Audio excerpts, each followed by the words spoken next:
There's a rhythm to history, a quiet repetition that's erased empires and humbled superpowers.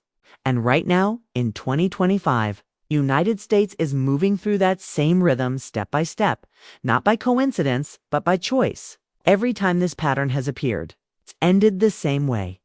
The richest nations on earth falling faster than anyone thought possible. Let's start 5 centuries ago. In the late 1500s, Spain was the world's master. They owned half the planet's gold and silver, commanded a navy feared by all of Europe. And their currency, the Spanish real, was accepted everywhere from London to Manila. They were untouchable. Until they weren't. Within a single lifetime, that unstoppable empire went broke. Their coins turned worthless, their armies crumbled, and the wealth that once dazzled the world vanished into debt. Fast forward to Britain in 1914. The Union Jack flew over more land than any flag in history. The pound sterling was the center of global trade. People said the sun would never set on the British Empire. But by 1950, the sun had set. The empire was gone, its currency dethroned, and Britain was left standing in America's shadow. Then came the Soviet Union, nuclear power, global reach, military dominance, and then gone. Not from invasion, but from within. In less than 1,000 days, the entire Soviet system collapsed under the weight of its own economic lies. 3 empires, 3 collapses, all following the same 7 stages. Like a historical law written in stone. And here's what no one wants to admit. The United States has already passed 5 of those 7 stages. We're not on the edge of the pattern. We're deep inside it. This is not just about money or power. It's about how great nations quietly destroy themselves while insisting they're still in control.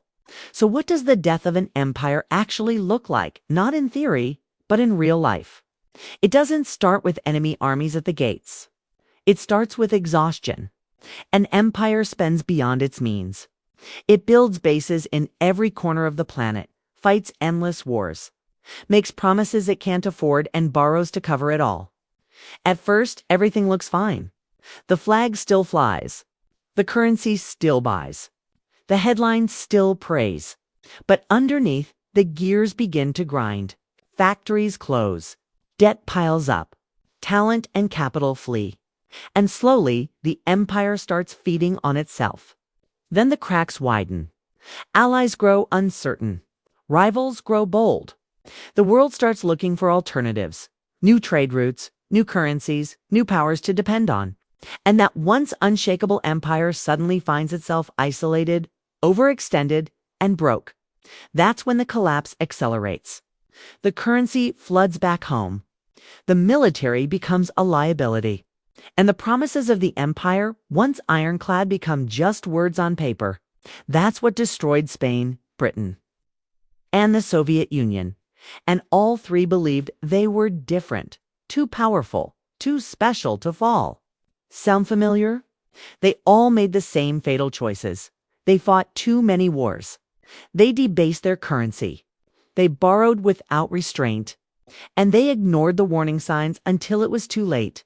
This isn't prophecy. It's math. And history's math is unforgiving. The United States is not immune. The pattern is repeating. The question is no longer if, it's how far we've already gone. Spain's downfall didn't happen overnight. It was death by spending, a slow-motion collapse funded by endless borrowing. King Philip II didn't just spend Spain's silver. He mortgaged the future. He borrowed from Italian bankers, German bankers, anyone who would lend. And within 20 years of his reign, Spain, the richest empire on earth, was bankrupt. They defaulted in 1557, restructured the debt, and borrowed again. Then came another bankruptcy in 1560, another in 1575, and again in 1596. 4 times in 40 years. Each crisis followed the same pattern: panic, promises of reform, and right back to the same addiction: borrowing and spending to keep the empire alive. Here's the part most people miss. Spain's wealth was the very thing that destroyed it. When you have what feels like infinite money, you stop creating real value. Why grow food when you can buy it from someone else? Why build ships when you can import them ready-made? Why invent anything when gold and silver pour in no matter what you do? Work became unfashionable. The nobility saw labor as beneath them. Factories closed. Farms declined. Spain stopped producing and started consuming. All that treasure from the New World didn't stay in Spain. It flowed straight back out to pay for French wine, Italian silk, Dutch textiles, and English ships. Spain became a pass-through economy, a pipeline for other nations' goods, not a maker of its own. And when the silver mines began to run dry, the illusion of wealth shattered. No production, no exports, no foundation. The empire had been running on fumes, and the tank was finally empty. When economies collapse, societies follow. Madrid's streets filled with beggars. Crime rose. Hope vanished. The thinkers, builders, and merchants, the people who could rebuild, fled to France, England, and the Netherlands, where opportunities still existed. Spain was left with bureaucrats, priests, and soldiers, people who consumed wealth instead of creating it. By 1640, they lost Portugal. By 1650, the Netherlands broke away, their richest province gone. By 1700, the once mighty Spanish Empire was little more than a hollow name. On a map, it still looked vast, but economically, it was finished. The same empire that once controlled half the world's gold was now just another European state. Peaceful, cultured, but irrelevant. The conquerors had become the photographed. Spain's glory lived on only as history. And tourism. That's how empires die. Not in one great battle, but in 1,000 quiet financial decisions that rot the core from within. Now, fast forward 3 centuries to Britain in the 1900s. Another global empire. Another belief in permanence. At its height, the British Empire ruled a quarter of the planet, over 400 million people. The pound sterling wasn't just money. It was the backbone of global trade. London wasn't just a city. It was the center of the financial world. And just like Spain before it, Britain was certain it would last forever. But beneath the glory, the same old pattern was already unfolding. By 1900, the British Empire was everywhere, from India's deserts to the jungles of Africa. From the Caribbean to the Pacific. It ruled a quarter of the planet, but it also had to defend a quarter of the planet. That's what broke them.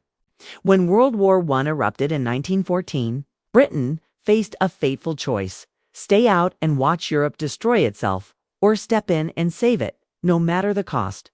They chose to fight.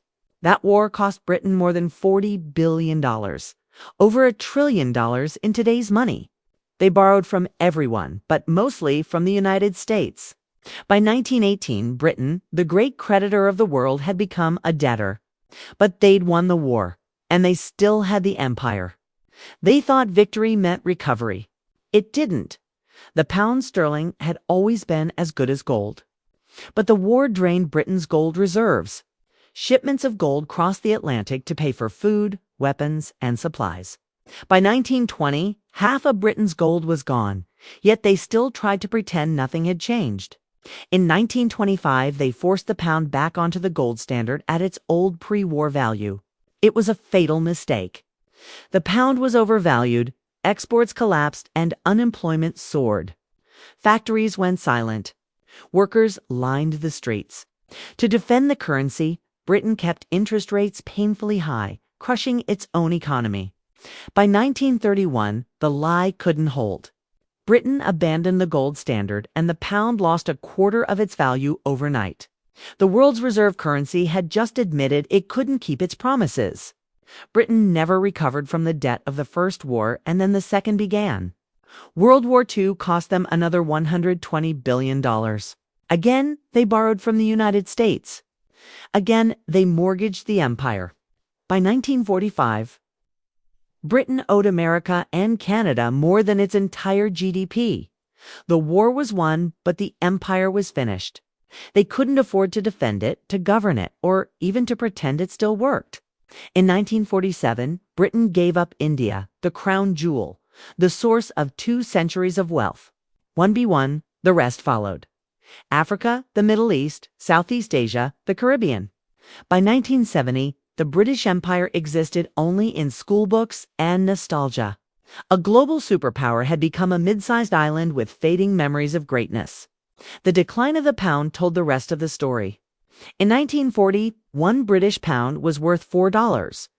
03 by 1950, $2. 80 by 1970, $2.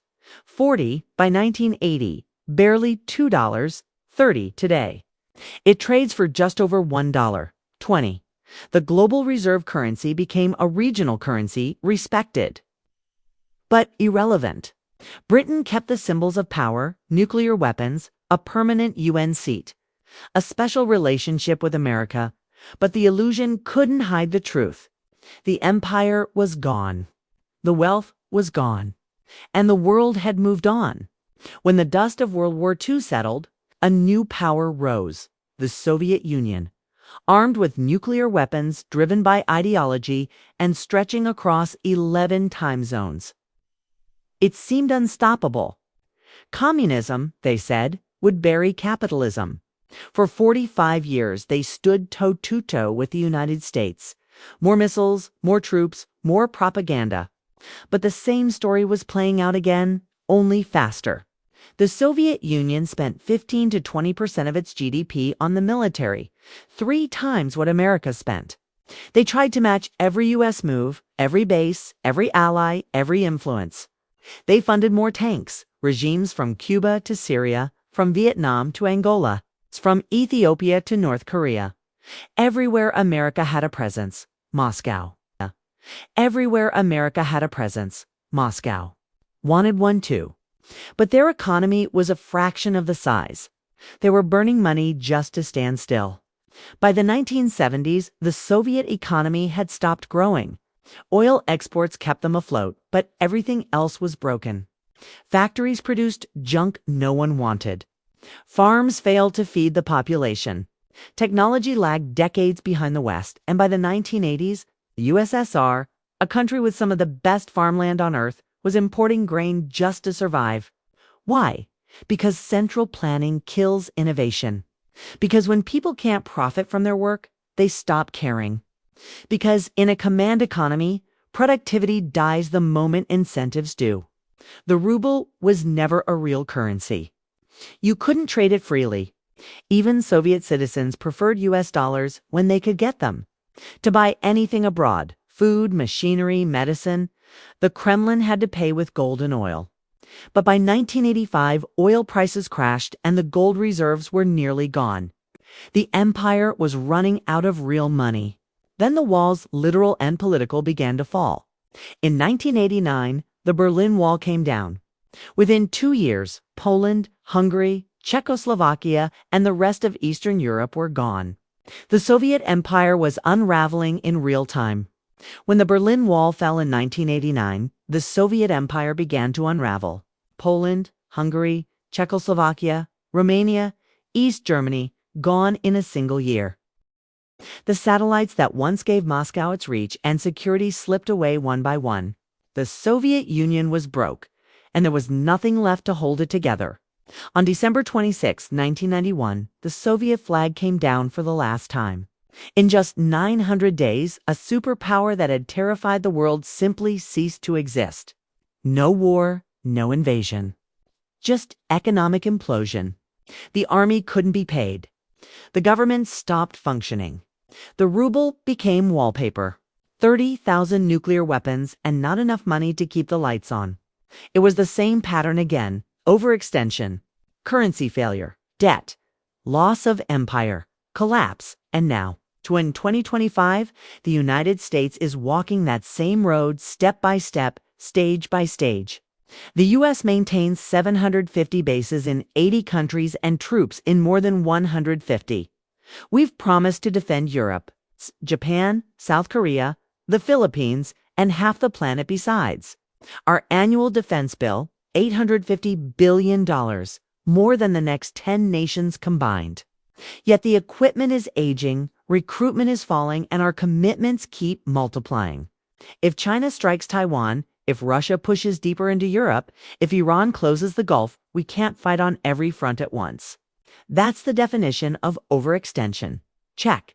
In 1971, President Nixon severed the dollar's link to gold. From that moment, money became whatever we said it was. Since 2000, the money supply has exploded 400%. Since 2020, we've printed over $6 trillion. The dollar has lost 98% of its purchasing power since 1971. Spain mixed copper into silver. We print digital paper. Different tools, same result, a weaker currency. Check. America now owes $36 trillion, about 120% of GDP. Interest alone is closing in on $1 trillion a year. More than we spend on defense. We borrow to pay interest on what we already borrowed. Deficits rise even in peacetime. $1.8 trillion in 2024. That's not stability. That's a spiral. Spain defaulted. Britain borrowed itself hollow. The USSR simply ran out of money. We're on this same trajectory. Check. We design.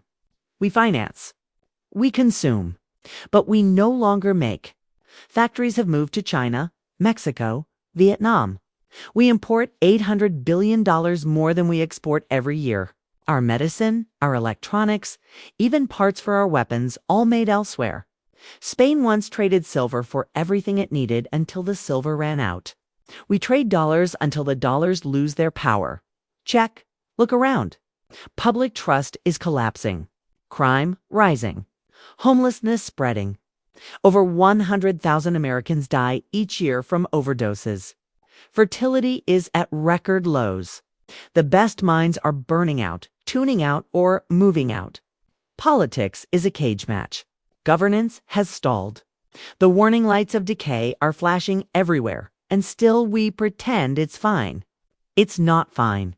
Check. We're at stage 5 of 7.